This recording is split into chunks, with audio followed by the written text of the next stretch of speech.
Actor വിജയെക്കുറിച്ച് കൂടെ അഭിനയിച്ച ആളുകളൊക്കെ പറഞ്ഞിട്ടില്ലേ, ആള് വളരെ പാവമാണ്, കാമാണ്, അധികം ആരോടും മിണ്ടില്ല, അത്ര സൈലൻ്റ് ആണ്.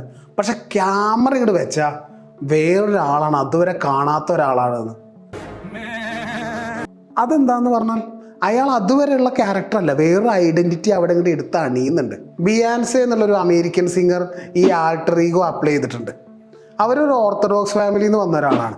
അതുകൊണ്ട് തന്നെ ഈ സ്റ്റേജ് പെർഫോമൻസസ് ഒന്നും അവർക്ക് അത്ര തുടക്ക സമയത്ത് വഴങ്ങിയിട്ടില്ല. ആറ്റിറ്റ്യൂഡോടുകൂടി സ്വാഗോടുകൂടി പെർഫോം ചെയ്യണമല്ലോ, അവർക്ക് അത്ര അങ്ങോട്ട് ശരിയാവുന്നില്ല. അവർ കുറേ പഠിച്ചു, ഈ സ്റ്റേജിലുള്ള പെർഫോമൻസിലുള്ള ബുദ്ധിമുട്ടുകൾ ഒഴിവാക്കാനൊക്കെ കുറേ ശ്രമിച്ചു. പക്ഷേ അവരുടെ ഇൻസെക്യൂരിറ്റീസ് അവരെങ്ങനെ പുറകുനിന്ന് വലിക്കാൻ തുടങ്ങി. അവർക്ക് നടക്കുന്നില്ല. അവർക്ക് മനസ്സിലായി അവരുടെ ഈ പേഴ്സണാലിറ്റിയുടെ ഐഡന്റിറ്റിയുടെ പ്രശ്നമാണത്. അപ്പോൾ അവർ വേറൊരു ഐഡന്റിറ്റി അങ്ങോട്ട് ക്രിയേറ്റ് ചെയ്തു. അവർ സാഷാ ഫിയേഴ്സ് എന്നുള്ളൊരു പേരിൽ ഒരു ക്യാരക്ടറിനെ ഉണ്ടാക്കിയിട്ട് അതിന് ഈ ഗുണങ്ങളൊക്കെ ഉണ്ട് എന്നുള്ള ഓരോ കാര്യങ്ങളും ആ സാഷ എന്നുള്ള ആ ക്യാരക്ടർ എങ്ങനെ നടക്കും, എങ്ങനെ ആറ്റിറ്റ്യൂഡോടുകൂടി പെർഫോം ചെയ്യും, ആരെയും കൂസാതെ മുഴുവൻ ഫോക്കസോടുകൂടി എനർജറ്റിക് ആയിട്ട് എങ്ങനെ പെർഫോം ചെയ്യും എന്നുള്ളതൊക്കെ പ്ലാൻ ചെയ്തു. അങ്ങനെ ഒരു ഐഡന്റിറ്റി സൃഷ്ടിച്ചു. ഇപ്പോൾ ബ്രൂസ് വെയിൻ ബാറ്റ്മാനെ സൃഷ്ടിച്ചതുപോലെ അങ്ങനെ സൃഷ്ടിച്ചതിന് ശേഷം അവർ സ്റ്റേജിലേക്ക് ചെന്നു. ഒരു ഇൻസെക്യൂരിറ്റീസും ഇല്ലാതെ തകർത്ത് പെർഫോം ചെയ്തു. സോ നിങ്ങളിങ്ങനെ ഒരു ഐഡന്റിറ്റിയെ സൃഷ്ടിക്കുന്നുണ്ടെങ്കിൽ അത് നിങ്ങളുടെ ഇൻസെക്യൂരിറ്റീസൊക്കെ ഓവർകം ചെയ്തിട്ട് നിങ്ങളുടെ ഉള്ളിൽ ആ കഴിവിനെ പുറത്തു കൊണ്ടുവരാൻ നിങ്ങളെ ഹെൽപ്പ് ചെയ്യുന്നുണ്ടെങ്കിൽ അതിലൊരു തെറ്റുമില്ല. കോബി ബ്രയാൻ എന്നുള്ള ബാസ്കറ്റ്ബോൾ പ്ലെയർക്കെതിരെ ഒരു സ്ത്രീ മിസ്ബിഹേവ് ചെയ്തുകൊണ്ട് കേസ് കൊടുത്തു. അത് കോബിയുടെ മാനസികാവസ്ഥയെ ശരിക്കും തകരാറിലാക്കിയെന്ന് തന്നെ പറയാം. കോബി ആകെ ഡെസ്പായി, കളിയിൽ ഫോക്കസ് കിട്ടുന്നില്ല, സ്പോൺസേഴ്സൊക്കെ പിന്മാറി, തൻ്റെ കരിയർ തന്നെ അവസാനിക്കും എന്നുള്ളൊരു അവസ്ഥയിലേക്ക് കോബി ഇങ്ങനെ പോയപ്പോൾ കോബി ഒരു പുതിയൊരു ക്യാരക്ടറിനെ ഉണ്ടാക്കി, ഒരു ഐഡന്റിറ്റി ഉണ്ടാക്കാൻ തീരുമാനിച്ചു. ബ്ലാക്ക് മാംബ എന്നതിന് പേരും കൊടുത്തു. ബ്ലാക്ക് മാംബ എന്ന് പറഞ്ഞൊരു പാമ്പാണ്, വേഗം മുൻപിൽ നിന്ന് ഒന്ന് അറ്റാക്ക് ചെയ്യുന്ന ഒരു തരം പാമ്പ്. സോ താൻ അങ്ങനെ ആയിരിക്കണം ബാസ്കറ്റ്ബോൾ കളിക്കുമ്പോൾ എന്നുള്ളൊരു റെപ്രസെൻറ്റേഷനിലാണ് അങ്ങനെ ഒരു ഐഡൻറ്റിറ്റി ഉണ്ടാക്കിയത്. അതിനുശേഷം ഒരു ഇൻസെക്യൂരിറ്റീസും ഇല്ലാതെ ഒന്നും ചിന്തിക്കാതെ കോബി കളിച്ചു, നന്നായി പെർഫോം ചെയ്തു. സോ നമുക്ക് കുറേ ഇൻസെക്യൂരിറ്റീസ് ഒക്കെ ഉണ്ടാവും.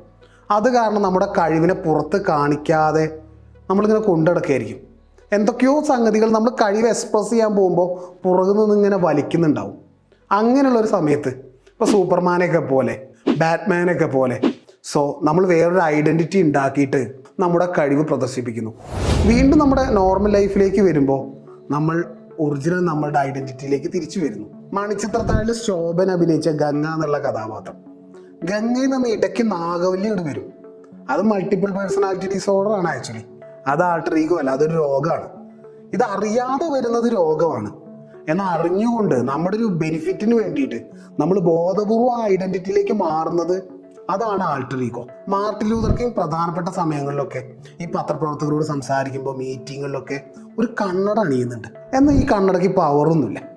അതെന്തിനാണെന്ന് പറഞ്ഞാൽ മാർട്ടിൻ ലൂതർ കിങ് കുറച്ചുകൂടി ഫോക്കസ്ഡ് ആവണം, കുറച്ചുകൂടി മെച്ചുവേർഡ് ആവണം എന്നുള്ളൊരു പുതിയൊരു ഐഡന്റിറ്റിയിലേക്ക് കടക്കുന്നത് ആ കണ്ണട എടുത്ത് അണിഞ്ഞിട്ടാണ്. മാർട്ടിൻ ലൂതർ കിങ് ആൾട്ടർ ഈഗോയിലേക്ക് പോകുന്നത് ആ കണ്ണട വഴിയാണ്. ഇനി അടുത്തതായിട്ട് നമുക്കൊരു പ്രശ്നം ഉണ്ടെങ്കിൽ അതിനെ സോൾവ് ചെയ്യാനുള്ള ഒരു ആൾട്ടർ ഈഗോയെ എങ്ങനെ നമുക്ക് കസ്റ്റമൈസ് ചെയ്ത് ഉണ്ടാക്കാൻ നോക്കാം. ആദ്യം why you need that alter ego എന്നുള്ളൊരു ചോദ്യം ചോദിക്കാം. ആൾട്ടർ ഈഗോയെ നമ്മൾ ഉണ്ടാക്കേണ്ടതിൻ്റെ ഒരു പേർപ്പസ് ഉണ്ടല്ലോ, അതെന്താണെന്ന് ചോദിക്കാം. നമുക്ക് ഫിയർ ആയിരിക്കാം, ആളുകൾ നമുക്ക് പേടിയായിരിക്കാം, പ്രൊക്കാസ്റ്റിനേഷൻ ആയിരിക്കാം, അങ്ങനെ കുറേ ഉണ്ടാവും.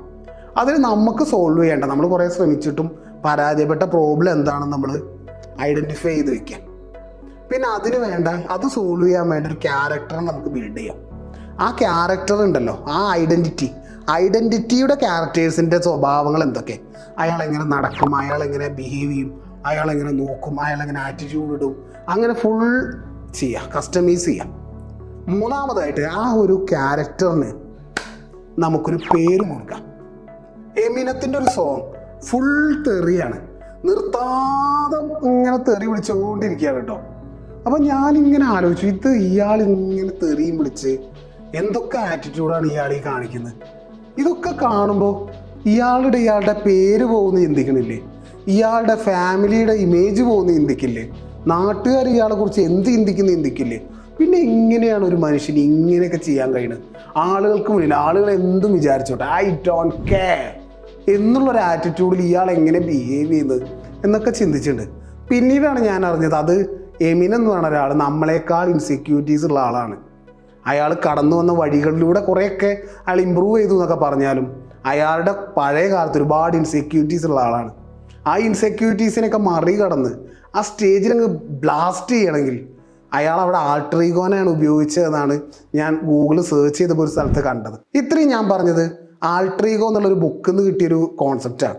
പക്ഷേ ഈ ആൾട്ടർ ഈഗോയ്ക്ക് ഒരു നെഗറ്റീവ് സൈഡ് കൂടിയുണ്ട്. എന്താണെന്ന് പറഞ്ഞാൽ നമ്മുടെ ഒരു ഐഡൻറ്റിറ്റി, അതിൻ്റെ ഒരു പ്രശ്നം അത് നമ്മളെ കൊണ്ട് സോൾവ് ചെയ്യാൻ കഴിയാത്തപ്പോൾ നമ്മൾ വേറൊരു ഐഡൻറ്റിറ്റിയിലേക്ക് പോയിട്ട് ആ പ്രശ്നം സോൾവ് ചെയ്യുന്നു, സ്വന്തം ഐഡൻറ്റിറ്റിയിലേക്ക് തിരിച്ചു വരുന്നു. ഇതാണല്ലോ നടക്കുന്നത്.